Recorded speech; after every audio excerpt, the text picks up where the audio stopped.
The camera comes on with a shot of the live crowd in the SaskTel Center in Saskatoon, Saskatchewan, Canada. As pyro goes off around the stage area, Violet Orlandi's cover of Black Sabbath's War Pigs starts to play through the arena. Generals gathered in their masses. Just like witches at black masses. Evil minds that plot destruction. Sorcerer of death's construction.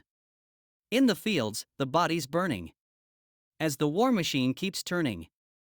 Death and hatred to mankind. Poisoning their brainwashed minds. Oh Lord, yeah. Politicians hide themselves away. They only started the war. Why should they go out to fight?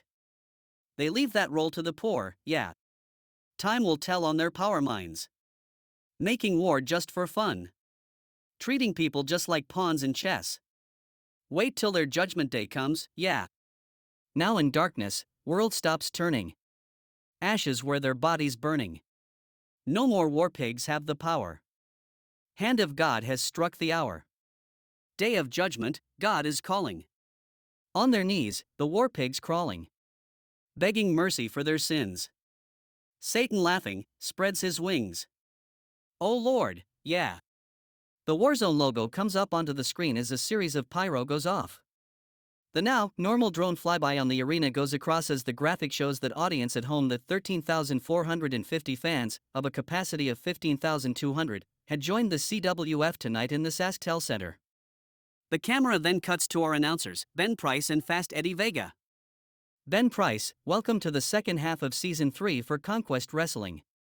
Tonight, for Episode 6, we're in Saskatoon, Saskatchewan, Canada. Eddie Vega, don't ask me to try to even say the name of the city or province. But after tonight, we say goodbye to Canada, and we start our march down into the States, heading for our new home of Las Vegas, Nevada for desperate warfare. Ben Price, this is the first war zone after Shadow Warfare, and some things have changed, and some things are still the same. Tonight we will have a bit of a celebration for Cronin Reinhardt, who became the first CWF Conquest champion to successfully defend the title at a pay-per-view, when he overcame Frank Windsor of the Bastards. Eddie Vega, we'll see Frank in action tonight, against Gabriel Tuck, who actually went against Armand von Kraus and helped Rob Riot keep the 4WW championship at Shadow Warfare. Ben Price will also have the new 4WW Tempest champion, Kat Hale, team with the now former champion, Tetsuo Oni against Morgan Decker's hitwoman, Zulathak. Eddie Vega, that'll be a good match. Although I'm not happy with the handicap part of that. I am looking forward to the Maelstrom Championship, as Eddie Williams of the Bastards will defend against Steve Murdoch in a Grim Rules match. Ben Price, Murdoch won his shot at Shadow Warfare, as also in our main event. Father Nathan will challenge our new elite champion, Mad Morales. We have hardcore on the top part of the card tonight. Eddie Vega, gotta love it. Ben Price, but we also have possible CWF history tonight. As Abigail Dresden will be doing her fifth and final Valor Championship defense against the man she took it from, Iro Waters. If she wins, she will be the second person ever to win all 5 defenses, and earn the prize of a title shot at any title she'd like. If Iro Waits wins, then she'll be the second ever 4-win champion, with Ravina Yeager the only other one to make it that far without going to all 5. Eddie Vega, can't believe I'm going to say this, but here's to Iro Waters shutting that brat up. Ben Price, hey. Eddie Vega, let's get to the show. I'm ready to get this done and over with and get back to the good old United States. Ben Price, you're just mad that Abby Dresden flipped you the bird during the main event as Shadow Warfare. Eddie Vega, as I said, let's get to the show. Now we've got an interesting match coming up. Ben Price, oh, we're talking about the guy that could have been on top of the world tonight but came up short? Eddie Vega, yeah, Frank Windsor is to take on Gabriel Tuck next. I wonder how Frank is, as have not seen him backstage as his limo only turned up a few minutes ago. Ben Price, wait, I'm getting a message from backstage saying that Frank needs to talk to us all. The camera pans to backstage. Frank Windsor is sitting in a wheelchair. Standing behind him is Finn Corbin, who has pushed the wheelchair into place. Frank has a bandage covering his eyes, he has a back brace, both of his arms are in slings across his chest, and he looked like an extra from The Mummy. There is a bandaged boot on his left foot. Beside the wheelchair is little Ronnie, who is carrying all of the belts that were currently in Frank's possession. Natalia Santiago, his girlfriend, is standing on the other side of him. She is dressed in one of the pay-per-view t-shirts for Shadow Warfare which has her boyfriend's picture on it. She looks at the camera when the cameraman nods that it is live. Natalia Santiago, my name is Natalia Santiago. And I am here representing my boyfriend, Frank Windsor. Today we are here to protest the management of this company for putting him in a match for this show when he has got a doctor's note that states that he is medically unfit to compete. His opponent as well as Greg and Rob from the other main event have the show off, but Frank is supposed to compete in a match? What's up with that? After the clusterfuck of a main event match at Shadow Warfare, the real champion got royally screwed out of the win, and to make matters worse he may not be able to wrestle ever again. And we've got to get a second opinion, but he may not be able to fucking walk again. Can you live with what you have done to him? He was to be the future of this company, and I blame you, Valora. You were always a selfish fucking cunt when we were teaming together, and you let this happen to my boyfriend. She brushes her hand down the side of Frank's face, who visibly moves his face in pain. Natalia Santiago, I hate you, Valora, and if Frank was well enough he'd take his fucking contract and shove it up your ass, sideways. You push your own agenda down the throats of those marks sitting at home, and they will eventually wake up and turn on you. I know you probably signed off on your favorite bastard's week off as a way to draw him back in. Hey babe, this ain't about Rob Riot, he isn't bigger than the bastards. Frank will be back, I promise. Natalia exhales slowly as she looks down the lens of the camera. Natalia Santiago, does he look like he can compete? He should have the CWF Conquest Championship with those other belts in his collection, but due to that tart wanting one of her followers to keep that gold she can't legally hold. Is it because her pussy has its own special power? Does it have its own gravitational pull?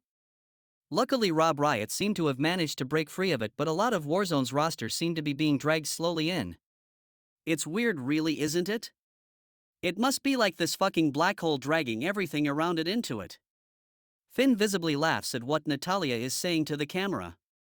Natalia Santiago, what is next for Frank, we hear you ask? What is going to happen to Frank when he gets back in the squared circle? We all know he's going to beat this and come back stronger than ever. Frank is the greatest professional wrestler on the planet, as he doesn't tell stories, he's a professional fucking wrestler. He tells his stories between the ropes, and if you don't like that, well, Frank would tell you a few home truths if he wanted to. Do you think that Cronin's seen the last of Frank? If Frank was able to, he would go out there and call out Cronin about having a one-on-one rematch without that, which involved as Cronin must be disappointed that he couldn't do this alone. Cronin better keep an eye out for Frank, as when he comes back he'll be gunning for you, even though you'll probably have lost Frank's belt by then. She stands up straight and turns slowly towards the camera. Natalia Santiago, Shadow Warfare was a failure for him, to be honest. First of all, they bumped his match to the one before the last one, taking its main event status. Yeah, eventually that belt Rob carries will eclipse the CWF Conquest Championship, but at the moment, with the way the network is set up with just one wrestling promotion being broadcast on it with a couple of nerd shows, repeats of the Chuckle Brothers shows, and a load of crafting shows, it's like a wet fucking lettuce at the moment. Does anyone really buy into this network championship until there is competition? At the moment Rob is coming across as a king of a sand castle and the sea is coming in. I'm sorry Rob, but the truth hurts. She shrugs before a smirk crosses her lips. Natalia Santiago, so let's stop dicking around and get back to what the bastards do best, and that's fucking shit up. They may be the owner's least favorite thing, but that's nothing really when you see the talent on it, which was why after Shadow Warfare our phones have blown up after other companies have started to throw silly money at all those involved in a way to elevate their promotions. It needed something to elevate it to the next level, and the bastards are it. She tries to compose herself. Natalia Santiago, so what is next for Frank if he has this miraculous recovery? He was supposed to come out for the Elite Championship match, but he had his hands tied by someone in the management, as they didn't want another bastard in that championship match. He didn't want the belt, but would have been out there to help out Eddie in getting the belt ripped out of his grasp by some punk who didn't even deserve to be in the match, let alone the freaking champion. Another reason why the management keep trying to screw over 2/3 of the bastards, as we all know Rob is too powerful to mess with, especially when he's been feuding with that punk Greg. I don't know what the world sees in him, he just mumbles on and on, even more that Cronin. Little Ronnie adjusts the belts that are over his shoulders. The Four Winds Wrestling Legion Championship belt shines brightest. Natalia Santiago, but we must stand up for what is right. Frank is in no way able to wrestle for the foreseeable future, and the management have put him in a nonsensical match with some punk called Gabriel Tuck. In between his prison time, he's played at being a professional wrestler, whilst my man, the King of Yorkshire, has been slogging away trying to prove himself, whilst the management screws him royally at every turn. Maybe Valora has already got her claws into the other owners too? She caresses the belts that little Ronnie carries for the champion. Natalia Santiago, what was it that Gabriel imprisoned for? Being a filthy nonce, I heard, right? Why does he deserve to be in a match with Frank anyway? He may have accidentally helped Rob at Shadow Warfare, and management think he should be rewarded with a match against the King of Schlong Time when he isn't even 10% fuck him. Maybe we'll send the War Dogs out to sort him out, maybe. Have you seen him? He looks like he's got both of his glass eyes put in the wrong sockets so they look round corners. What? They're real? He didn't get them from his time in prison? We know how much he likes to drop the soap. So what is with the moniker of Iron Wolf and howling at the fans? Are you goddamn crazy? Why would you do something like that? Why would you want the world to know that you are some crazy son of a bitch who seems to just coast through life unless you're locked up? Frank tries to shake his head but hurts himself more from the motion. He seems to be really injured. Natalia Santiago, all will say that Frank was the greatest ever CWF Valor champion of all time. Hell, he's even got a win over Robbie's little mistake. He may be the sperm donor, but that girl isn't anything really, much like her mother. Even if she was half as good as her daddy, she would be good, but I think Valora just used the sperm from his undies. Anyway, we digress. Gabriel, we're happy for you to have the night off. Now I have to take Frank to another doctor's appointment. So to quote this man here, fuck off. The sound of clapping comes from to the left of them, and the camera pans around to see Gabriel Tuck clapping her comments. He winks and walks towards the curtains. Before he has taken 2 steps, Natalia nods to the War Dogs and they charge after him.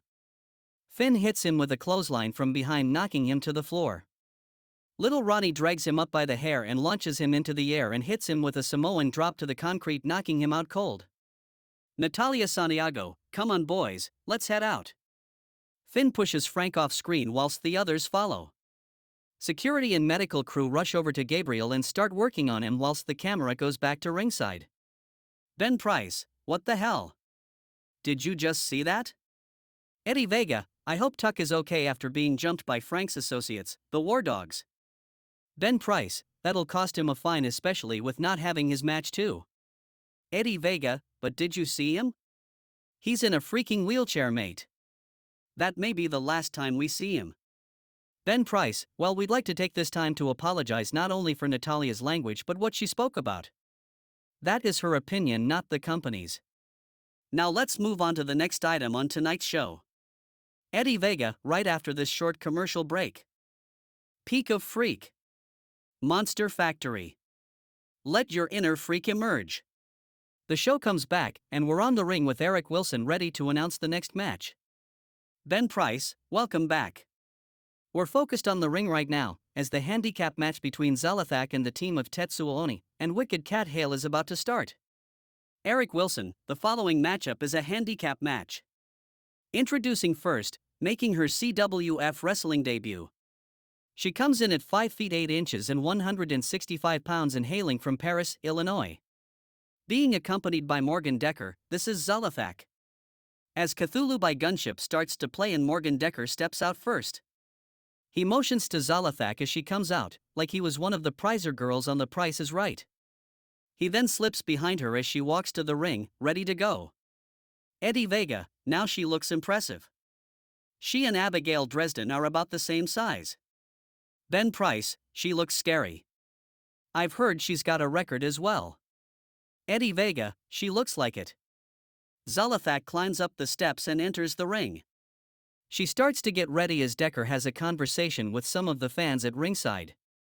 Eric Wilson, and on the other side, introducing first, a member of the Upstart stable. She comes in at 5 feet 5 inches and 135 pounds.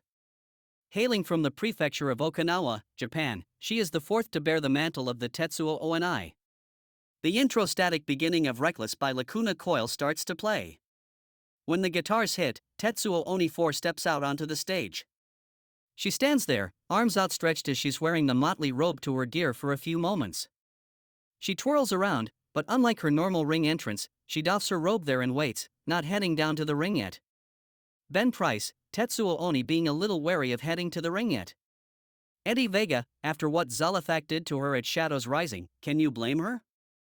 Eric Wilson, and the final combatant, coming in at 5 feet 9 inches and 145 pounds. She hails from Grand Junction, Colorado. And she is the current reigning 4 wins Wrestling Tempest champion. This is Wicked Cat Hale. The lights begin flashing green, blue, and red as the initial jingle of the entrance song starts. Cat delays hitting the stage for those initial 7 seconds. She comes out wearing a black leather jacket that stops at her midriff, which is now emblazoned with the 4 wins Wrestling Tempest championship.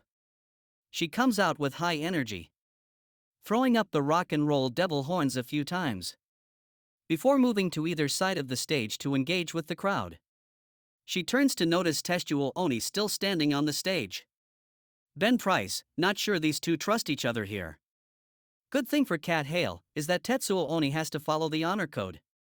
Eddie Vega, but Hale doesn't, and her moniker is Wicked. Something tells me that eventually, she's going to dump Oni and side with Zalafak. If she's smart, she'd just get that over with and resign with Morgan Decker right now. Eric Wilson, your referee, Georgina Ross. Oni starts to talk with Hale while they're on the stage. Hale listens, nods, then takes off her jacket and hands it to one of the attendants. She removes the Tempest title and then holds it up for both the crowd and Decker to see before she hands that to the attendant as well. Ben Price, what are they doing? Then both Hale and Tetsuo Oni break for the ring, both running, to slide under the ropes. Zalafak moves to stop Oni as the referee calls for the bell. Ding! Ding! As Zalafak moves to stop Tetsuo Oni's dive into the ring, coming up with an axe kick, she's hit with a dropkick from her other side. Zalafak hits the ropes, and comes off, this time being taken over with a judo-style throw, to the middle of the ring. Ben Price, the numbers game already a factor here. Eddie Vega, come on Ross, I know you're new. But get them under control here. The referee quickly steps in and directs Hale and Oni pick someone and the other to go to the corner. The two look at each other, and Oni nods, then heads to their corner. Hale turns around to get grabbed and whipped to the ropes. When she comes off, Zalafak catches her with an overhead belly-to-belly suplex. It looks like she was going for a spike to land, but Hale manages to rotate with it, and not land on the top of her head. Ben Price, the Tempest champion, keeping her head safe on that one. Eddie Vega, Zalafak and Hale are about the same height, but Zalafak has quite a bit more muscle mass. Hale comes up to her feet, using the ropes. Zalafak starts to come up as well. Hale hops up and comes off the ropes in a springboard moonsault. Zalafak sidesteps partially and turns it into a gutbuster. Ben Price, that had to hurt. Eddie Vega, now she just needs to capitalize on that one. Zalafak grabs Hale's hair and uses her bootlace to rake her eyes. Decker gives his approval. Zalafak pulls Hale up by her hair. She slips her into a double chicken wing and lifts her up. Ben Price, an unorthodox submission move from Zalafak here. Tetsuo Oni slips into the ring and hits a low dropkick to the back of Zalafak's knee. The two crumble down to the mat. Oni kips up to her feet and grabs Hale, then whips her slowly towards their corner. Oni follows behind and slips through the top 2 ropes, feet first. The two tag just as Zalafak is coming up and moving. Ben Price, and a tag will make Tetsuo Oni the legal woman in this matchup. Oni slingshots into the ring. She sails high, hitting Zalafak with a crossbody. Zalafak rolls through with it, holding on to Tetsuo Oni, and bringing her up in a body slam position. Before Zalafak can do any damage, Cat Hale comes off the top rope, with a crossbody of her own. Eddie Vega, hey! They're cheating! Ben Price, they have a 5 count. Ross warns Hale and Oni as they both come up. Then she starts a 5 count. 1. Both break and hit both sides of the ring. 2. As Zalafak comes up, she's hit with a super kick from Hale, and a super duper kick from Oni. 3. Cat Hale heads back to their corner and slingshots herself over the ropes to the apron. Ross signals that the count is done. Oni executes a quick somersault leg drop to the back of Zalafaka's neck and shoulders. She then bridges, kips up, and heads for the ropes where she comes off with a springboard moonsault to her back. Oni rolls her over and goes for a pin. 1. Zalafak kicks out. Eddie Vega, not enough to put Zalafak down. Then Price, no, not yet. Both get up to their feet, and Zalafak grabs Oni, whipping her to the ropes. Zalafak heads to the other side. When she comes off, she catches Oni with a huge dropkick. She quickly gets back up and starts to set up for a back-mounted submission. Hale again comes into the ring. Zalafak comes up to catch her as she does, leaping up and catching her with a jumping Hurricane Rana. Then Price, Zalafak with a quick counter there. Zalafak grabs Hale and pulls her up, then tosses her through the ropes to the outside. Kat hits the outside, but rolls with it. Decker is right there, so she backs off, heading back to her corner. Decker yells out something, and Zalafak turns to him and nods. He rushes over to her corner. She climbs up to the top, and waits a moment as she sees Oni coming up to her feet. Hale calls out something, as Oni turns towards where Zolotok is. Then Price, big flying move from the powerhouse. Zalafak comes off the top turnbuckle for a missile dropkick, but Testual Oni Matrix dodges, bending over backwards. Zalafak sails through with the move and hits the mat hard. She comes up quickly and backs up to the ropes behind her. Kat Hale kicks out, hitting Zalafak in her lower back. Eddie Vega, again cheating. Oni snaps back up and goes running at Zalafak. She grabs her for an exploder suplex, taking her over, then reaching up for a tag from Hale. As Hale climbs in, Oni rolls to the apron. Then Price, and the Tempest champion, is back in the ring. Hale comes into the ring and scoops Zalafak up and drops her with a rock mountain bomb. She doesn't bother with a pin attempt, and instead she gets up and heads for the ropes. She comes off with her own springboard wicked salt. Zalafak bridges up, preventing the pinfall. Then Price, Zalafak still has command of this matchup. Can they hit her with anything that will keep her down? Eddie Vega, of course not. Hale doesn't bother trying to force the pin, and instead gets up at a run and hits the ropes. Decker tries to reach out and trip her, but she only stumbles. When Hale turns around to complain about Decker, Zalafak rushes to her and hits her with a cannonball leg sweep. Hale falls onto her back. Zalafak quickly goes for a pinfall. 1. 2.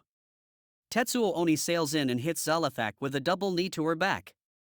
Then Price, double jeopardy knee strike from Tetsuo Oni breaks up the pin. Zalafak rolls off Hale. Oni helps Hale up and then both women grab Zalafak to pull her up to her feet. They both whip her to the ropes, and then hit a double dropkick. Oni then rolls to the outside. Hale comes over and tags her in. Eddie Vega, I'm really not a fan of matches like this. Then Price, you would be if Zalafak had a partner against Kat Hale. Of when the bastards do it to someone. Eddie Vega, that's different. Oni rushes into the ring and tries to hook Zalafak for a half Nelson, probably going for a ring toss. Zalafak brings an elbow back that catches Oni in the temple. She then turns around and grabs her for a snap DDT that plants her to the middle of the ring. Eddie Vega, that's it. Hit them quick, hard, and keep them separated. Zalafak pulls Oni up by the hair coming out of the back of her mask. She delivers a couple of hard elbows down onto the back of her head before she whips her to the ropes. Hale moves over and helps to catch Oni when she hits the ropes, slowing her down. Then Price, again, teamwork from the former and current Tempest champions. Oni seems to thank Hale for the breaks, and then turns back to Zalafak. She rushes in at her own speed. Zalafak goes for a kick to the midsection, but Oni catches her leg, bends it into a figure four, spinning her around slightly goes behind her, waistlock, still holding the leg, and then takes her over in a leg catch German suplex. Georgina Ross drops down, to see if Oni bridges for the pin, which she tries to do. 1. 2. Zalafak breaks the bridge and the pin. Then Price, a close one there. Eddie Vega, I'd like to know who booked this match. This is completely unfair. Before Zalafak can get up, Hale slingshots herself into the ring with a back senton. Ross immediately gets onto her about being in the ring without a tag.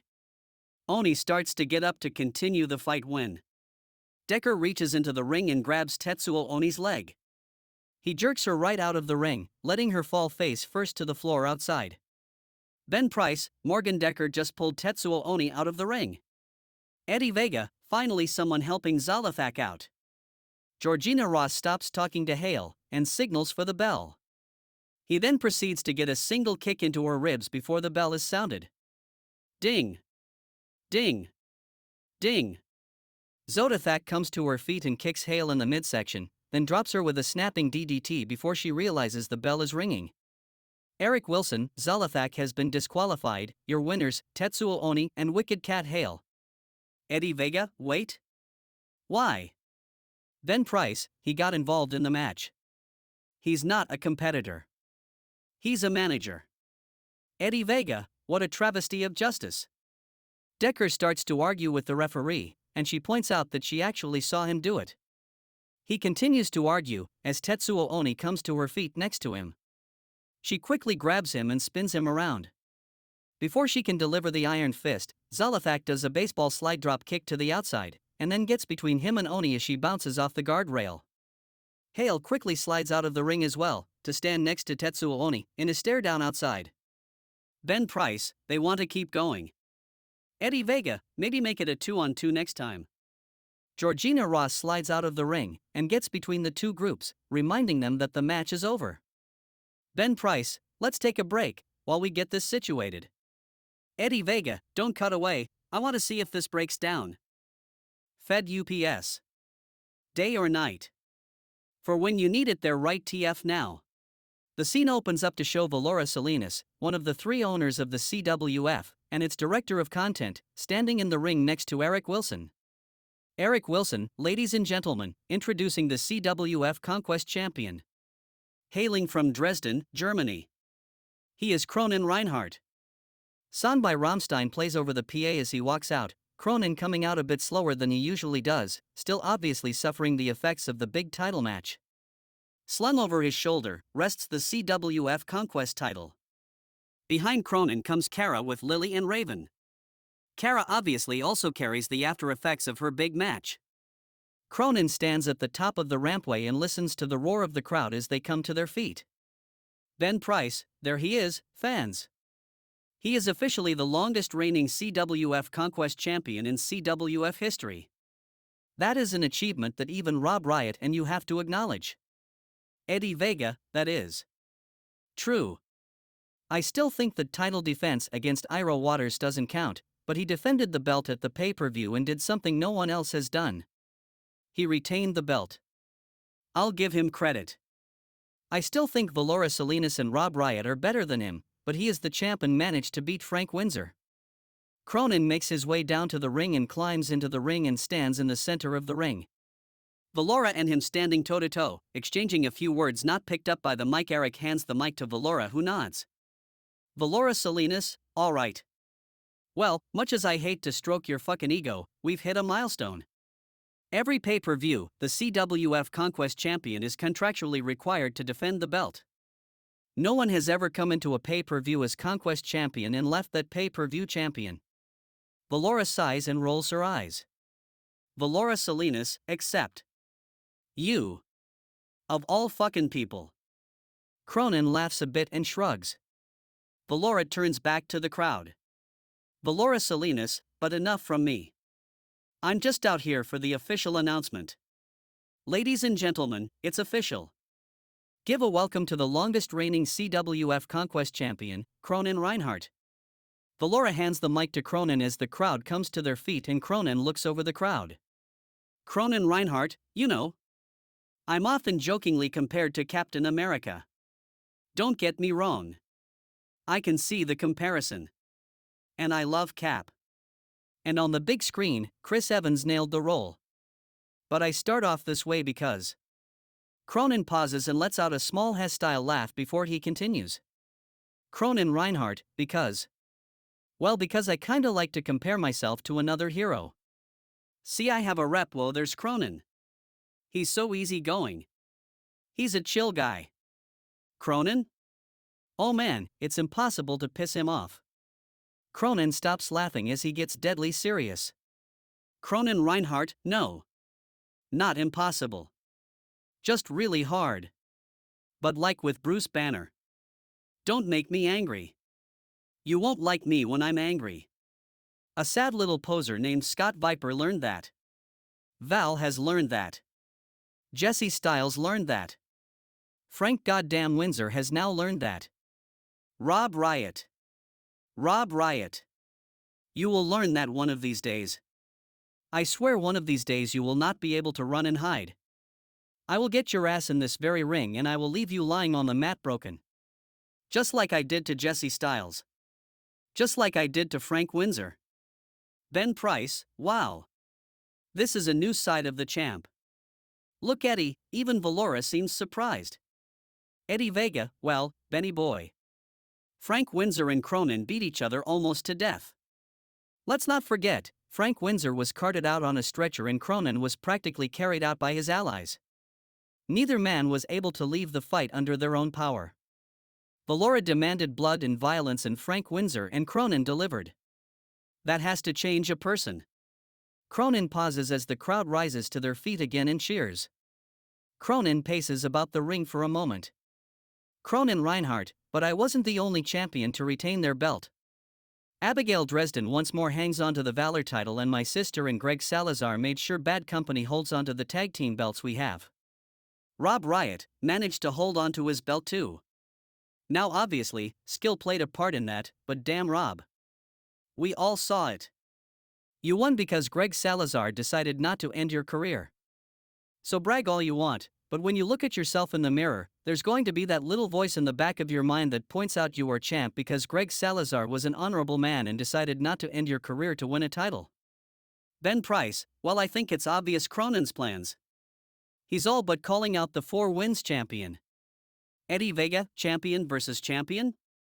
Is CWF ready for that epic of a match? Cronin turns to Valora. Cronin Reinhardt, you're in charge of booking, right? Valora walks over to Cronin so his mic picks her up. Valora Salinas, technically. But if Ian and Armand agree on something they can overrule me. Cronin nods. Cronin Reinhardt, I want your boyfriend. Book it. Valora crosses her arms across her chest. Valora Salinas, no. My title is CWF. I technically have no authority over 4 wins. Ian has more say over that belt than I do. Also, I thought you didn't want the same small group of people fighting over the belt? Wasn't that you? I think that was you. Cronin lets out a breath and JS about to reply when. Here We Go by Chris Classic Foot Eminem plays over the PA and Eddie Williams comes out from the back, stopping at the top of the rampway and looking at the ring. Ben Price, whoa. The bastards don't seem to want to give Cronin the celebration he's earned. Eddie Vega, I think things are about to get real damn interesting, Benny boy. Cronin sighs looking at Eddie Williams and shakes his head. Cronin Reinhardt, of course. I should have checked the weather report. Cronin takes out his smartphone and looks at it. Cronin Reinhardt, look at that. Partly cloudy with a chance of assholes that take pride in calling themselves bastards. Cronin looks at Eddie Williams as Valora takes a few steps back and leans against a turnbuckle, looking around to see what we have going down here. Eddie just smiles in response. Eddie Williams, as always, the only one that thinks you are funny, is you. However, I didn't come out to talk about your lack of humor. He pauses for a moment. Eddie Williams, you see I was thinking about coming out here and possibly congratulating you on your win. Well almost, until I walked out to that. Taking a moment to look around the arena before focusing back on the Conquest Championship. Eddie Williams, well since you were talking about not defending that belt against the same old people. I thought maybe it was time for me to have a shot at the title myself, or are you afraid to get in the ring with this grim bastard? He pauses to wait for a response. Ben Price, Eddie Williams is laying down the challenge and now we have to see if Cronin will take him up on it. Eddie Vega, well, let's look at this. Any list of worthy challengers has to include Rob Riot, who is the 4 wins champion at the moment, Eddie Williams and Abigail Dresden. Eddie and Abigail have been tearing through this fed. Cronin can't say no. Cronin listens calmly. stoically even as Eddie goes on. Finally, he replies, as he paces around the ring a bit. Cronin Reinhardt, firstly, I was stating a fact. You're an asshole. Rob Riot is a major league dish-a-bag. Frank Windsor, well, he's just a tryhard. Now, way back when Rob Riot and I were supposed to fight. Then he turned coward and ran. Decided he wasn't man enough to try and take his title back. So he hid behind Frank. Cronin stops at a spot in the middle of the ring and looks up, moves a step and a half to his right and nods. Cronin Reinhardt, and right about here, was where I broke his ass. And he was broken. I watched him go through the ceiling into the mat below. I even took a bit of joy in that, because I do enjoy helping assholes get what's coming to them. Cronin turns and walks towards the ropes, leaning on them as he looks at Eddie. Cronin Reinhardt, you wanna dance? Let's dance. I guess I just have to go through you douchebags one at a time. Cronin looks to Valora. Cronin Reinhardt, you book shit, right? Book it. Ben Price, holy crap, fans. We could have our next Conquest title match. Eddie Vega, and who wouldn't want to see Eddie Williams versus Cronin? Valora narrows her eyes and walks up, standing toe-to-toe with Cronin. Valora Salinas, watch it, Pendejo. I don't take orders from you. Now, in just a few moments, we're going to have Abigail Dresden defending the Valor title. If she is successful, she gets a shot at any title she wants. If she chooses Cronin's belt, her claim will supersede yours, Eddie. Cronin Reinhardt, how about a compromise? If Abigail wins. And if she wants a shot at my belt, we do a triple threat. Elimination style, I don't want someone to take my belt without beating me in this way, the fans get to see who the real champ is. Valora thinks about this and nods. Valora Salinas, I like it. Ben Price, there you have it, folks. Eddie Williams versus Cronin at the next pay-per-view for the Conquest title, and a chance it could be a triple threat match with Abigail Dresden added into the mix if she's successful in her Valor title defense tonight. I would argue she's in that picture anyways even with the Valor title, but still. This could be one hell of a match. Eddie Vega, it sure could at that. Ben Price, and speaking of Abby Dresden and the Valor Championship, the TS coming up next. Eddie Vega, what a segue. Ben Price, and here we go, fans. The Valor title match, and one thing is for sure. After tonight, Abigail Dresden will no longer be the CWF Valor champion. Eddie Vega, that's right. She will either have a guaranteed title shot at any belt to go along with her guaranteed elite title shot, or she will likely be ready to cash in that elite title shot. Eric Wilson is in the ring and is about to begin the normal announcements when suddenly the big screen comes to life, showing Armand and Esmeralda von Krause standing in their private suite. Ben Price, the hell is this? Eddie Vega, apparently the boss has something to say. Ben Price, he's not the sole boss anymore. Armand von Krause, tonight is a special night. We have a chance to see only the second Valor champion make their fifth defense and earn the right to challenge for the title of their choosing. It also so happens that my wife has an affinity for the Valor champion too. Esmeralda nods in agreement, a wicked smile on her face. Armand von Krause, however, Rob Riot, during the pay-per-view decided to barge into my private suite, damage my property and disobey my instructions. A price has to be paid for that, and tonight Rob Riot's blood will pay the blood debt her father has acquired. Ben Price, what the hell? That's not fair. They're punishing Abigail for something Rob Riot did.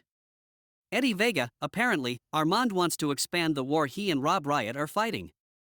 Esmeralda von Krause, but Abigail, darling. Don't view this as a punishment, this is a chance for you to show true valor. A test to see if you're worthy. Armand nods, taking a drag from his Egyptian cigarette. Armand von Krause, indeed, my love. To the rules then. This match will be one-on-one. I will brook no interference in the match itself. Outside of that, anything goes. If Ms. Dresden wishes to fight in the ring, she must survive long enough to get to the ring, but falls do count anywhere. Mr. Waters is somewhere in the stadium waiting for you, young Fräulein Hill. Good luck. You will need it. Esmeralda von Krause, and after the match, my love will make good on his gift, and you and I will have a bit of a chat as you will be invited to be our guest. Ben Price, I don't like the sound of that. And changing the rules of the match? Can he even do that? Eddie Vega, I mean. Yes? Unless Mr. Childress and Valora do something to counter it. The big screen switches as the cameraman gets backstage as Abby comes out from her locker room. Abigail Dresden, yeah mom, did you hear that? Can he do that? Well, I mean the rules of the tittle. Abigail is cut off as Iro Waters runs out of the shadows and hits Abigail in the stomach with a swing from a wooden baseball bat, doubling her over and resulting in her throwing her phone. Iro then hits her in the back twice with the bat and swings again, hitting her right in the sternum/collarbone area, knocking Abigail onto her back. Ben Price, my God. Eddie Vega, well, this is a new side to Iro. Iro swings the bat overhead and brings it down, aiming for Abby's head, but she catches the bat and kicks out, hitting Iro in the sciatic nerve, causing him to yell out in pain. Abby kicks again, planting her foot firmly in the groin of Iro, doubling him over as she kips up and plants him with a DDT on the ground. She scrambled and found a solid wooden pole, a flagpole without a flag yet attached. She grabs it, twirls it, and wields it quarterstaff style. Iro slows down, holding his bat, seeing Abigail armed now. He swings and misses as Abigail pivots and spins, turning around, dodging him. Abigail Dresden, strike one.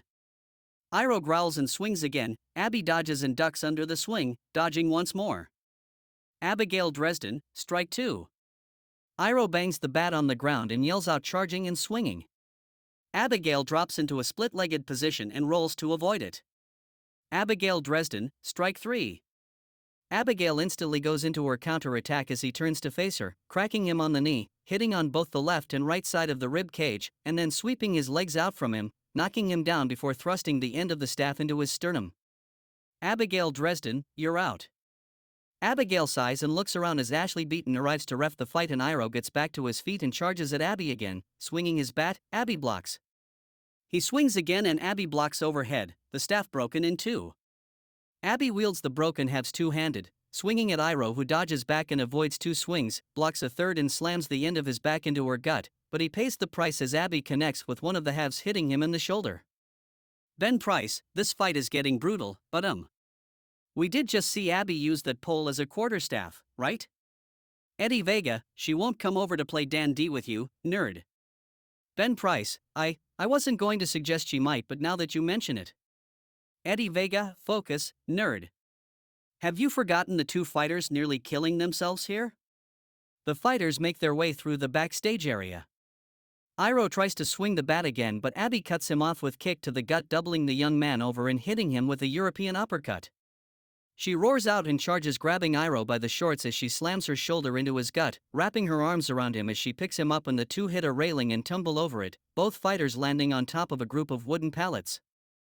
Eddie Vega, holy shit. Abby is a fan of the NFL? Ben Price, that actually looked more like a rugby tackle. Rugby being very popular in South Wales, where she grew up. Either way though, that landing on the wooden pallets could not have felt good. Both Iro and Abby writhe in pain on the pallets. Abigail finally rolls off and shakes her head. Abigail Dresden, bloody hell, mom's crazy to actually like this shite. Abigail looks around, trying to plan out what to do next. Iro also comes off the pile of wood pallets and grabs Abby from behind. She hits him in the face with an elbow shot. She turns this into a wild back fist swing that Iro dodges, but he never sees the haymaker her other fist is turned into, and it knocks him to a knee. Abigail backs up and charges forward, trying for a bicycle kick move, but Iro grabs her, lifting her up and planting her with a spinebuster on the concrete floor. Ben Price, oh man. That spinebuster has got to hurt. This match has got to be taking years off the careers of these two talented young fighters. Goddamn Armand von Kraus. Eddie Vega, careful. You might find yourself fighting for your life, next. Iro pulls Abigail to her feet, leading her over to a brick wall and whipping her into it. Abigail hits, back first and grunts in pain, stumbling forward, only to be pinned up against the wall, and Iro takes his cyber-enhanced arm and repeatedly hits Abby in the gut with multiple piston-like powerful punches. After at least 10 to 12 punches, he finishes when one punch hits and Abigail cries out in pain, clutching her ribs as she sinks to her knees, coughing up blood. He aims for her head and throws another punch, but Abigail cries out in surprise and dodges, as Iro shakes his head and blinks. Then Price, Ashley Beaton has to stop the match. Abigail could be severely injured. Eddie Vega, she doesn't seem like she's stopping her attempts to fight. Iro apparently agrees with Ben as he pushes Abigail down and makes the pin. Ashley Beaton drops down and makes the count. 1, 2, THRNO. Then Price, Abigail kicks out at 2 and about 3/4. Eddie Vega, I'm telling you, this is the daughter of Valora Salinas. I don't think she'll go down easily. Iro Waters lets out a yell of frustration and slams his fist into the ground as he glares at Abigail. Iro Waters, for fuck's sake. Stay down for once. Ben Price, we've never seen Iro so unstable before. He's been angry and frustrated since he attacked Abigail. Eddie Vega, I like this side of him, about time the kid showed some aggression. Iro Waters pulled Abigail to her feet and the two made their way to an office. He picks Abigail up and yells out as he holds her as if for a powerbomb but runs forward and powerbombs her into and through the door into the office. Iro enters as well and the cameraman is hesitant to go in through the door in case the fighters come back out, and after a few thumps and bumps and other fighting sounds and Abby goes through the window and lands in a heap on the concrete floor. Abby gets up to a knee and wipes her forehead, seeing her own blood on her hands before yelling out in rage. Ashley and the cameraman back up as Abby cries out and Iro comes out of the office and Abigail intercepts him with a combination of punches, 3 punches hitting along Iro's body before a European uppercut and a right cross sends Iro staggering. Abigail follows and the two go through a set of doors that lead to the catering area. Ben Price, well, Abigail apparently was not happy to see the sight of her own blood, and she fell back on the first part of her combat training. Boxing and pelted Iro. Eddie Vega, but Benny Boy. They're near the food. Seeing Ashley Beaton with the Valor title, Abigail moves over and grabs the belt from her, using it to block a punch from Iro, and then she cracks him in the forehead and then lays the belt out on one of the catering tables. She then grabs Iro and leads him over to the Valor title belt, forcing him to look at it. Abigail Dresden, you want this? Ha? Is this what you want? Abigail slams Iro face first into the belt, busting him open as well. She then grabs a lemon and rubs it in his cut, causing Iro to cry out.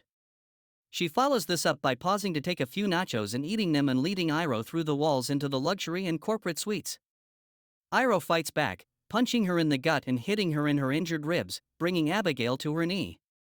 Iro backs up and tries for a discus clothesline, but Abby ducks under the blow and, as Iro turns to face her, Abigail nails him with a Trouble in Paradise-style kick that sends Iro Waters to the ground. Ben Price, flying dragon kick. Abigail has been on the warpath here. I mean, I guess one could say this match is making it clear Abigail has, in fact, inherited her mother's infamous Latina temper. Eddie Vega, I love it. Not just shades of her mother but her father as well. Not only was she using the belt as a weapon, she quite literally rubbed his face on the belt and told him he would never take it from her.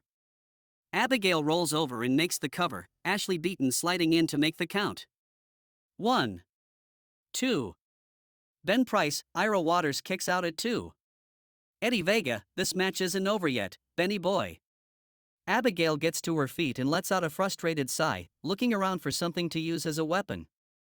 Iro also gets to his feet and charges, trying for a clothesline. Abby ducks and catches Iro with a super kick. She comes in and hits his with another combination, a left hook to Iro's right-sided ribs, a right jab to the face and a left cross, ending with the European uppercut, but Iro takes the uppercut and grabs Abigail, planting her with a high-angle backdrop, both fighters lying exhausted and spent on the floor for a moment. Ben Price, these two fighters have beaten each other to the point of exhaustion. Eddie Vega, I'm shocked it's taken this long. I would have been done after the rugby tackle over the railing and onto those wooden pallets. Ben Price, you and me both, partner. Ashley Beaton begins to count both fighters out. 1, 2, 3. Iro and Abigail writhe on the ground, both start to stir and try to get to their feet. 4, 5. Abby grabs the door handle of one of the nearby offices and pulls herself up to her feet. Iro does the same thing, using a table to pull himself up. Ashley Beaton resumes the fight. Ben Price, both fighters up to their feet. We're still in the middle of the match. Eddie Vega, this war is going to go on, it seems. Iro Waters grabs Abigail and looks at the nameplate on the door, which brings a smile to his face. Iro Waters, look Abby. It's Mommy's office. Let's see if she's home. He slams Abigail's head and face into the wooden door. Iro Waters, knock. Knock. He repeats this 2 more times until Abigail hits a mule kick into Iro's groin, then slams her elbow into Iro's face before spinning her around and throwing him into the door, punching him repeatedly in the face, before whipping him into the door of another office across the hall and rushes forward, jumping up and bringing Iro to the ground with a head scissors takedown. Abby gets to her feet and places her feet near the knees of Iro and grabs him, laying back on her back and keeping her shoulders off the floor as she lifts Iro up. She holds him in the air for a bit, locking in a Romero stretch and a sleeper hold, moving positions to bring Iro to his knees but still locked in the hold as Abby now sits, locking the hold in. Ben Price, the Welsh Dragon Sleeper. This is a fairly unique submission hold, but it definitely does not look pleasant. Eddie Vega, I don't know how he's supposed to get out of it. Ben Price, pretty sure he isn't supposed to. Ashley Beaton moves in and checks for submission. Iro struggles and tries to break the hold but eventually stops moving. Ashley moves in closer and sees something she doesn't like and jumps up, making her signal. Ashley Beaton, that's it. I'm stopping the fight. Break the hold, Dresden. Abby listens and breaks the hold, Iro Waters falling flat on his face. Ben Price, I think she choked him out. Eddie Vega, it does certainly seem that way. The bell rings and Eric Wilson gets on the mic. Eric Wilson, ladies and gentlemen, the winner of the match, by submission, and now in possession of any title shot she wants, Abigail Dresden. Abigail grabs a mic and nods.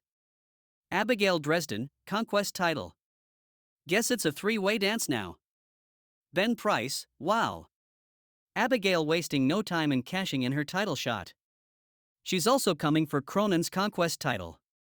Eddie Vega, yes. There's no way he fights off Eddie Williams and Abigail Dresden. Abby puts the mic down and lets out a sigh of relief as she leans against a door. But the door suddenly opens, throwing her off balance as Esmeralda von Krauss catches Abigail when she falls into the room. Esmeralda von Krauss, glad you could drop in, darling.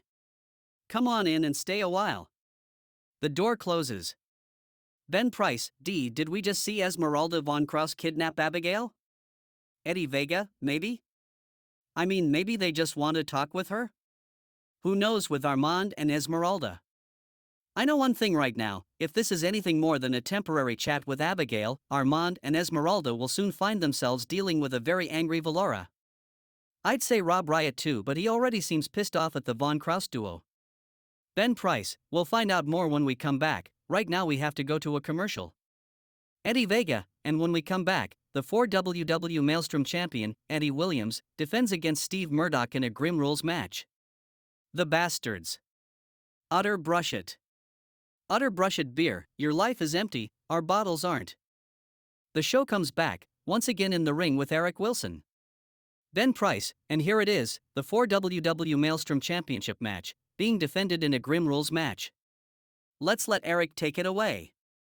Eric Wilson, the following contest is a Circle of Steel deathmatch and is scheduled for 1 fall. It is also for the 4WW Maelstrom Championship. Featuring first the challenger, the hardcore icon Steve Murdoch. Darkness covers the parking lot as the first few guitar riffs of Down to Earth but the new Lithium play. A red spotlight shines down on the roof of a white limo on Steve Murdoch, who raises a kendo stick in the air to a roaring cheer of the crowd, and he settles down off of the car inside the circle. Ben Price, Steve Murdoch riding high after defeating Monster Mammoth at Shadow Warfare. Eddie Vega, it was a brutal match. Just like Eddie is going to make this one just as brutal. Can Murdoch go through 2 such matches in a row? I don't think so. The cameras start to circle the arena. Outlaws and outsiders suddenly hit as the lights in the arena drop, with white lights beginning to flash violently around the arena to the drumbeat. The ramp starts to flood with smoke, as the words Grim Products in white letters appear across the big screen. The footage suddenly switches to the entrance of the parking lot. Suddenly a motorcycle revved up. Eddie appears in the entranceway, sitting on a custom Harley-Davidson Sportster. After revving the engine a few more times, the motorcycle starts to slowly roll down the entranceway into the parking lot. Slowly the bike goes around the outside of the iron circle. stopping at the bottom of the entrance, revving the bike one more time before kicking the stand down and dismounting his ride. Eddie is wearing his usual blue jeans and a sleeveless denim jacket. He removes his jacket, folds it up and places it on the seat of his bike before heading into the circle. Eric Wilson, introducing at this time, hailing from Cambridge, England, weighing in at 215 pounds, representing the Bastards. He is the current reigning, and defending, the inaugural 4 wins Maelstrom champion. This is Eddie Williams. He walks over to the furthest car and climbs up onto the bonnet, staring out across the parking lot. As it unfastens the Maelstrom title from his waist and holds it up into the air.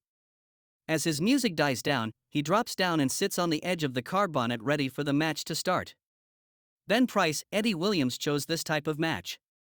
I hope he's ready for it. Eddie Vega, of course, he's ready for this match. I mean, he did choose it. Ben Price, people die in this tournament. Eddie Vega, this isn't a tournament. Quit channeling Harry Potter. Ben Price, I'm surprised you got the reference. Eddie Vega, I identify as a Slytherin. Of course, I got the reference. As the bell sounds to start the match, Steve Murdoch and Eddie Williams get to the center of the circle to be nose to nose. Eddie Williams, you ready to lose again? Steve Murdoch, are you? Steve punches Eddie, who punches him back. They go back and forth, punching each other until Eddie locks up with Steve. They press against one another while trying to establish dominance. Steve whips Eddie at a car, but Eddie stops himself before he runs headfirst into the front of the car. Steve grabs Eddie from behind, bulldogging Eddie's face into the hood of the car. Eddie hops right back to his feet but is met by Steve, who grabs him and delivers a short-arm clothesline to lay Eddie out across the hood of the car. Steve hops up to the car hood and starts to pull Eddie up into a piledriver position, but Eddie plants his feet and hits a backdrop that crashes Steve's back through the windshield. Ben Price, Steve thought it would be good to use the car this quick in the match, but he sees now that he was quite wrong. Eddie Vega, Eddie's just that good. Ben Price, that makes some sense. Eddie Vega, I know it does. I said it. Eddie gets up and pulls Steve from the windshield while still standing on the hood of the car. He hits an overhead release belly-to-belly suplex to send Steve crashing down to the parking lot floor. As Steve gets to his feet, Eddie runs off the car and jumps, trying to a double axe handle and hits, sending Steve back to the parking lot floor. Eddie looks around as he seeks an idea of what to do to follow up the attack, finally pulling Steve to his feet, but Steve counters with a low blow and then a DDT to the concrete floor. Steve rolls Eddie over for the quick cover. 1, 2. THR Eddie kicks out. Ben Price, this match was almost over right now. Eddie Vega, Eddie still got a lot left in the tank. Steve ain't gonna win this fast. Steve pulls Eddie up, but catches an elbow to the midsection to double him over. Eddie grabs Steve by the back of the head and slams his face into the hood of the car and throws him backward to the floor. Steve sits up quickly, blood flowing from a gash next to his right eye. Eddie sends him back to a lying position with a swift kick to the face that sends blood flying from him. Eddie climbs to the top of the hood of the car and watches as Steve slowly gets back to his feet. He leaps through the air, taking Steve down with a flying crossbody. He hooks a leg for the cover. 1, 2. Steve kicks out. Eddie pulls Steve up and slips behind him, starting to lift him for the inverted belly-to-back slam, but catches an elbow to the side of the head instead, which gets him to break the hold. Steve grabs Eddie by the arm and delivers what would be a ripcord heart punch. Eddie gasps for breath, falling backward to lie down on the hood of the car. Steve plants both hands on either side of Eddie's hip and delivers a powerful headbutt to the crotch that gets Eddie to curl up into a ball and roll off of the hood of car back to the concrete floor. Ben Price, geez. Eddie Vega, that was certainly something. Steve walks over to where he had set his kendo stick and picks it up. Eddie stands back up, only to catch a kendo stick to the side of the head. He staggers backward, falling onto the side of another car. Steve drops the broken kendo stick to the floor and walks over to Eddie. He throws a punch that Eddie moves out of the way of so that Steve smashes the window with his fist. Steve brings his glass-embedded, bloody hand up to his face for a painful inspection. Eddie grabs him and spins them both around so that Steve's back is against the rear window of the car. Eddie throws a punch, but this time Steve moves out of the way so that Eddie smashes the window with his fist. He lets out a roar of pain as he inspects his bloody, glass-ridden hand. Ben Price, shades of Karate Kid, the both of them. Eddie Vega, indeed. Steve Murdoch slips away toward the center of the circle and motions for Eddie to come fight. Eddie rushes at him and Steve grabs him, hitting a pop-up spinebuster. Eddie lays on the concrete floor like a broken man and Steve goes for the cover. 1, 2. Eddie kicks out. Ben Price, after that massive spinebuster, I'm shocked that Eddie found the strength to kick out. Eddie Vega, Eddie is the Iron Man of the bastards. The Rocky Balboa of our time. Of course, he found the strength to kick out. Steve stands up and pulls Eddie to his feet. He drags him a few feet and then whips him back first into the grill of a white limo. Steve follows this with a clothesline that lays Eddie out on the hood of the car. He follows him up onto the hood and climbs up to the roof of the limo with Eddie. He bats Eddie around the head a bit before hitting a Terry Funk-style piledriver onto the roof of the white limo in a move that shatters the windshields and all of the windows of the limo. Ben Price, that was a heck of a piledriver. Eddie Vega, you know that Eddie hates white limos for some reason. This will stick in his craw, I'm sure. Steve lifts Eddie back up and powerbombs him onto the hood of the limo. He hops down to the hood and picks Eddie up again. This time into a suplex position. This is so he can brainbuster him all the way to the concrete floor. Ben Price, the Impact Buster. This one is all over. Eddie Vega, damn. Eddie will have a concussion after that one. Steve Murdoch goes for the cover. 1, 2, 3. Eric Wilson, winner of the match and new 4 wins Maelstrom champion, Steve Murdoch. Ben Price, Steve Murdoch has a title. I can't remember the last time this happened. Eddie Vega, I'm sure it's happened before. Ben Price, Steve Murdoch has the title in the air. I'm sure he's proud of this moment as he has won what is essentially a hardcore title. He is the hardcore icon. Eddie Vega, he better be proud of this moment as now he has a target on his back. Ben Price, what's Steve doing now? Eddie Vega, I don't know. Steve Murdoch grabs Eddie's denim jacket and looks it over before tossing it to the side. He gets on the Harley and starts it up as Eddie is slowly starting to stir. Steve drives off with the motorcycle.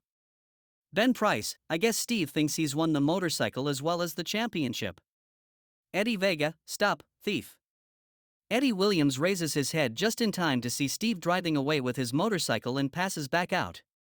Ben Price, we're going to get EMTs down to check on Eddie and maybe get him to the hospital. Eddie Vega, that would be a good idea. Ben Price, in the meantime, we have an introduction here in the ring. Eric Wilson, please welcome the legendary luchador himself. The bit luchador El Landerson. When Boyka 619 hits, they all jump out of their seat and saw Landerson and his wife and daughter came out together to be with their husband and father, and he walks them down the aisle and climbs on the steel steps and holds the rope for his wife and daughter, and he gets inside with them and climbs on the top rope and watches Angie and Aaliyah looking at him when he raises one finger each, and he gets down and reaches over for a microphone, until the music fades down while talking to the CWF universe. Bit luchador, Landerson, Que Pasa Saskatoon, Saskatchewan. The audience cheers for Saskatoon, Saskatchewan and Landerson. Bit luchador, Landerson, now some of you probably notices me from another company, but I came here to travel with my familia, but that's not the point though, cause you see the real reason me and my familia are here at CWF is because I will have my first debut on the next CWF Warzone. The audience cheers for Landerson. Bit luchador, Landerson, but here's the thing, I honestly don't know who's my first opponent will be next week. I mean, it could be someone that I know from the past or it could be somebody else new on CWF, but it doesn't matter who they pick or choose as my opponent for next week's Vanguard, and whoever they choose, then I'm gonna win my first match at Vanguard as soon as I watch this main event between Padre Nathan and Mad Morales to square off when they both compete for the CWF Elite Championship, and that's why next week on Warzone me and my family are gonna be sitting on commentary to watch the biggest main event ever on CWF. The audience again cheers. Bit luchador, Landerson, and once we sit near the commentators and watch the main event, then consider myself lucky because on the next Warzone, I'm gonna fight one of those men, and it won't be for the title, it will be just an old regular non-title match. Whoever wins the main event between Mad Morales and Padre Nathan will face the bit luchador in that very ring next Warzone on CWF. The audience chants 619, 619, 619, 619.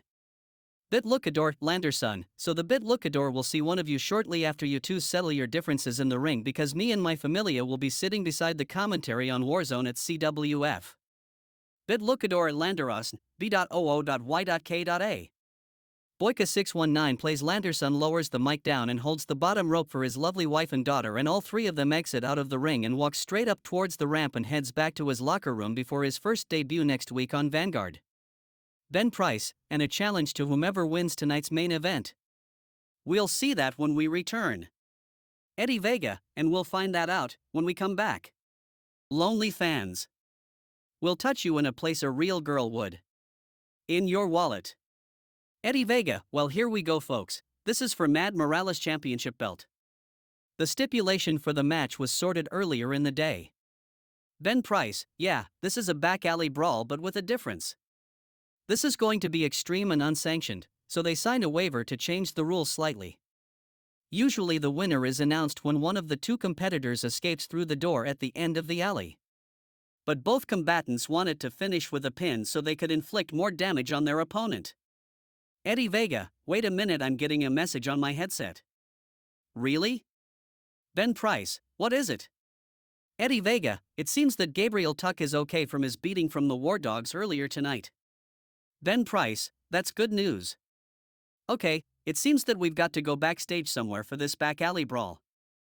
The camera pans up in a back alley behind the arena. Morales is seen walking down the alley with an aluminium bat in his hand. Standing behind him is his tag partner Mammoth. Mad Morales, I've got this. I'm going to punish this punk. I need to show the world why I am the elite champion. He knuckles his partner, who nods and walks back towards the locker rooms. Mad Morales, come on out, Nathan, let's get this party started. You want my belt, then you're going to have to take it from me. You damn coward. Nathan emerges from the shadows at the other end of the alley. He glances at Morales and points to him, then does a cutthroat sign.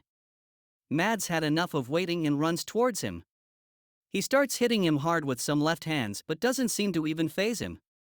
Morales goes for one more left hand, but Nathan catches his fist and begins to turn it so it puts pressure on his wrist. Nathan throws Morales' hand down quickly and gives him a hard big boot to the face that sends him rolling down the alleyway. Nathan walks slowly along the alley, shaking his head and laughing as Morales scrambles to get to his feet. As Nathan walks towards Mad, Morales surprises Nathan and hits him with a roundhouse kick. Mad turns around and jumps onto a dumpster, then comes off of it with a leg drop that connects with Nathan. The fans go nuts when Morales goes into the dumpster to get something. When Morales reappears, he has a steel chair and starts to go towards Nathan. Nathan is sitting on his knees on his way to his feet, but Morales comes from behind and bends the steel chair when he hits Nathan in the head with it. Nathan soon starts getting to his feet, so Morales climbs on top of the bin again, ready to strike when Nathan is standing tall. In no time at all, Nathan is back on his feet looking for Morales, and when he turns around, Morales jumps off the dumpster at him. Nathan, however, catches Morales by the throat in mid-air and slams him to the ground with a sickening thud. Nathan debates about pinning him and decides not to and picks Morales up by his t-shirt. Ben Price, he should have pinned him there? Eddie Vega, I think these guys want to punish each other. Ben Price, true. Eddie Vega, I know. Nathan slings Morales over his shoulder and walks towards the back door of the arena. Nathan stops when he gets to the door and puts Morales between his legs and lifts him high for a powerbomb, but Morales somehow manages to fight back and begins punching Nathan in the head over and over. Morales slides down off of Nathan and kicks him in the back. Nathan turns around and runs at Morales and chases him through the back door. Nathan slams open the door as he goes after Morales, and Morales slams a trash can over his head, making him a little dizzy. Morales runs and jumps off of a railing at Nathan, and both men slam through a door behind where Nathan was standing. Morales lands on top of Nathan after slamming him through the door, and they end up in the main part of the arena. Morales continues his assault on Nathan by lifting another garbage can above his head and slamming it down on top of him, spilling its contents all over. Morales jumps from side to side as he watches Nathan crawl on his hands and knees. Someone throws a beer bottle into the action and it lands near Nathan without the referee seeing it. Nathan grabs it and slowly gets to his feet and turns quickly, smashing the beer bottle on top of Mad's head, but it isn't enough to send the guy down. The two lock up and Nathan easily gets the upper hand. Morales pushes a shopping trolley at Nathan, almost taking out the referee in the process. Eddie Vega, supermarket dash anyone? Ben Price, what? Eddie Vega, eh? Nathan picks up the shopping trolley and puts Morales in it and punches him in the face a few times. With a smile on his face, Nathan pushes Morales towards a small set of stairs and pushes it as hard as he can over it, throwing Morales from it and wrecking the shopping trolley. Morales pulls himself under a covered table as Nathan continues to go after him. Mad comes out on the opposite side of the table and grabs a mop that's nearby. Nathan sticks his head out from under the table and Mad breaks the wooden part of the mop in half over Nathan's head. He slides over the top of the table as Nathan lays on the ground holding his head. Morales grabs a glass of beer, takes a drink from it and brings it back like a baseball bat as Nathan slowly stands up. Nathan turns around and Morales smashes the glass over Nathan's head, but he remains standing. Eddie Vega, it's outta here. Mad looks on in shock as Nathan just shakes his head and sends glass that was in his hair flying everywhere. Nathan reaches out and grabs Morales by the throat. He stalls for a second before picking him up over his head and pressing him. He walks towards a glazed plate glass window inside the arena and throws Morales through it, shattering the glass. Eddie Vega, you know where that is, don't you? Ben Price, no, surprise me? Morales starts to get to his feet as there is a high-pitched scream. Behind Morales is Kelia Flunot, just dressed in a towel. Eddie Vega, the women's locker room. Morales' face is covered in blood and he makes a grab for the towel covering her body so he can use it to get the blood out of his eyes. Kelia fights back and pulls away as Nathan enters the locker room. Father Nathan, oh sorry, honey. Maybe you should leave? Morales somehow manages to low-blow Nathan. Mad Morales, maybe not. Morales drags Nathan back into the corridor, but not after he tries to have another look under Kelia's towel. The people in the corridor cheer for Morales as he clearly has an advantage, but Nathan seems to be surprising everyone by getting to his feet quickly. Nathan turns around and stares at Morales, who is shocked that Nathan still is not bleeding. Nathan gives Morales a massive big boot out of nowhere and it sends him backwards through another set of doors, spilling out into the main part of the arena. Nathan kicks the door and it breaks the hinges, sending it sliding across the floor. Morales gets to his feet before Nathan can reach him and starts walking away from him. Nathan grabs hold of Morales and slams him into the concrete, then pulls him to his feet and stares him dead in the eyes before throwing the visibly hurt Morales to the floor. Nathan looks at the crowd and pulls out a steel chain from his pocket and places it around Mad's neck. He grabs the chain and starts pulling Morales around the arena, choking him in the process. They reach the ticket area and Morales' face is turning red.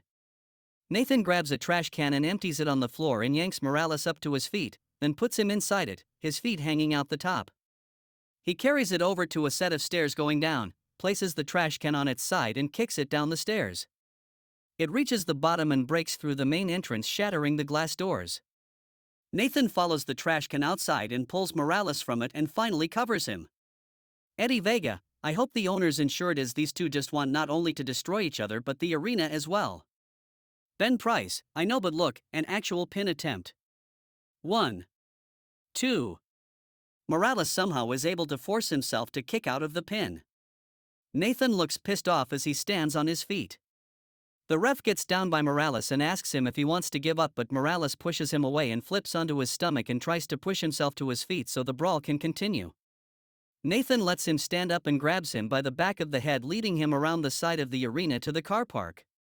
He slams Morales' head into the dumpster and Morales falls backwards to the ground. Nathan picks him up and goes behind for a bear hug, but Morales throws his leg back and hits Nathan below the belt and both men go to the ground with Morales landing on top of Nathan. 1. Nathan kicks out with no problems at all and throws Morales a few feet away from him, but it's taken a lot out of him. Eddie Vega, both of these guys are running now on pure hatred. Morales hops back up and searches around for a weapon. Nathan rolls around on the ground fighting for the strength to get back to his feet, and as he gets on all fours, Morales comes out of nowhere with a steel pipe, hitting Nathan directly in the face with it. Nathan flies backwards after the impact of the pipe on his face and clutches his head as Morales celebrates. The ref goes down and checks on Nathan and reveals that his face has a streak of blood running down it. Morales rips the chain off of his neck and starts swinging it around in the air. He moves the ref and begins whipping Nathan in the back, the legs, and the stomach with the heavy chain. Soon Nathan's t-shirt has huge rips across it and Morales tears away the rest of the t-shirt, exposing the chain impressions on his back. Morales gives Nathan a few hard stomps to his back, causing Nathan to flinch in pain each time. The ref tells Mad to give him some space and let him move around. Morales does as he's told and walks over to a stack of window panes for the front of the building. Nathan gets to his feet quickly and comes up behind Morales without him knowing. He grabs him from behind and gives him a reverse brainbuster through 5 sheets of new glass, leaving him in the debris of shattered glass. Morales begins to bleed from all over from glass cuts and Nathan gets down, making the cover.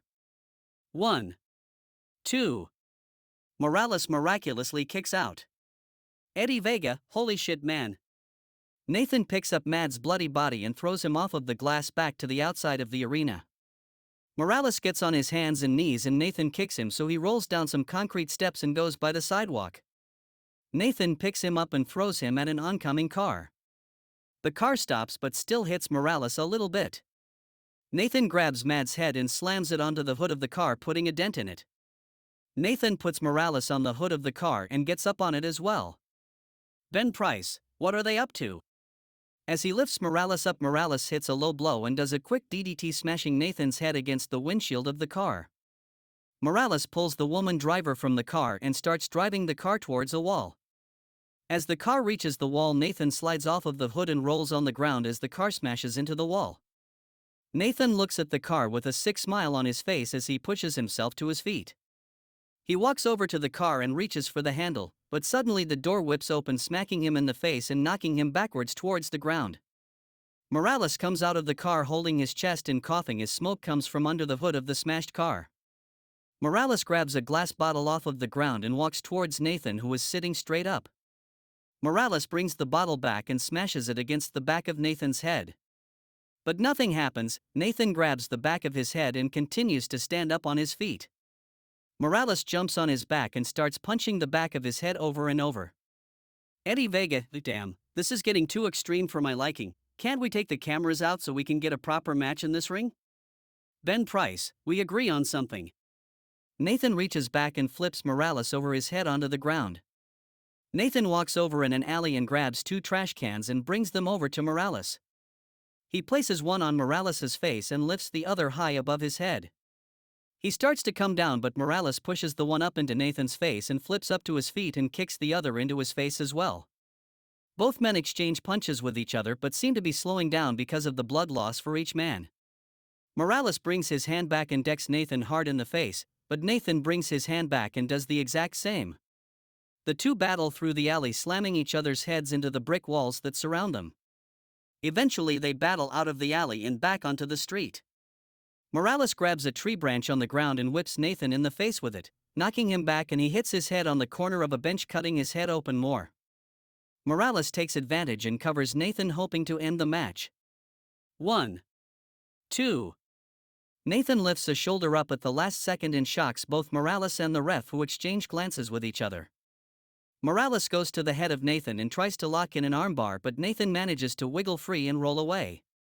Morales grabs Nathan on the shoulder and pulls him to his feet, but Nathan whips a backhand at Morales, sending him backwards against the wall.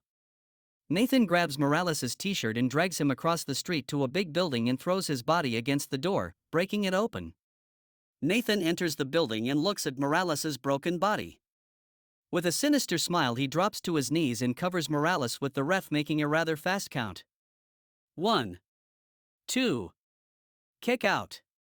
Ben Price, where the hell are they now, man? Eddie Vega, God knows? Nathan picks Morales up high above his head and goes to throw him at a wall, but Morales wiggles loose and falls down behind Nathan, landing on his feet.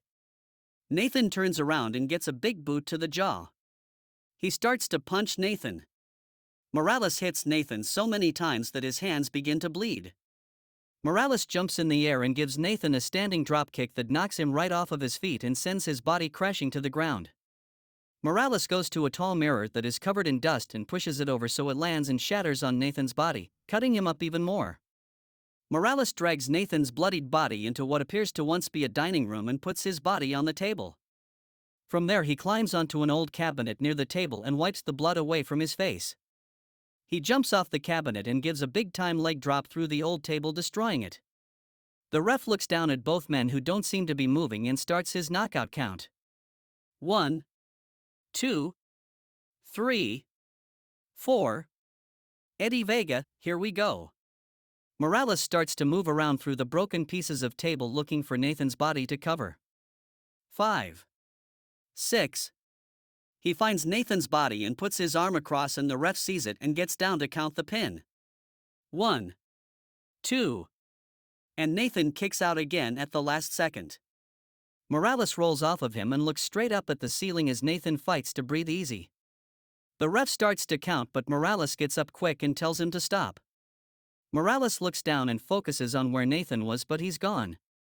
Morales is suddenly hit in the back of the head with a piece of the broken mirror and goes through the window, landing outside the building on the grass.